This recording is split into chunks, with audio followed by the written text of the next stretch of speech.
Growing up, I was fortunate enough to be introduced to God by my grandmother, who lovingly taught me about Jesus. However, my childhood was far from stable.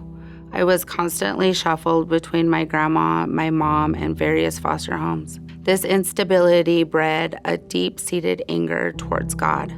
I couldn't believe the idea of a loving God with the constant abandonment and loneliness I felt. How could He love me when I felt so utterly alone and unloved by the very people who were supposed to care for me? Family trauma and dysfunction were constant companions, and a broken marriage years later, fueling my resentment and making it impossible to see beyond my pain. As I grew into my 30s, my view of God slowly began to shift.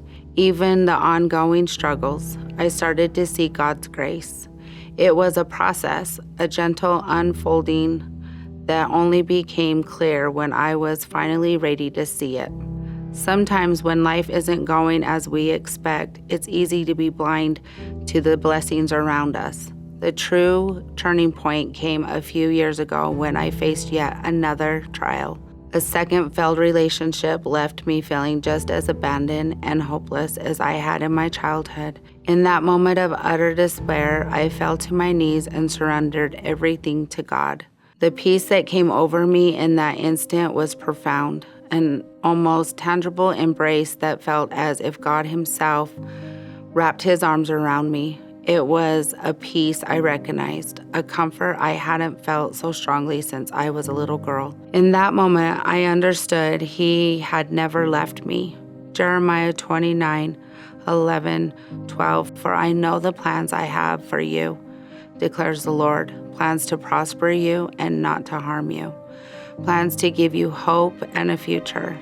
Then you will call on me and come and pray to me, and I will listen to you."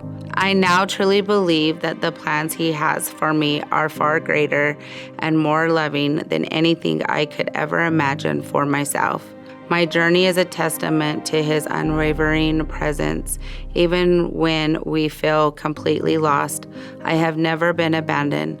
God has and will always be by my side.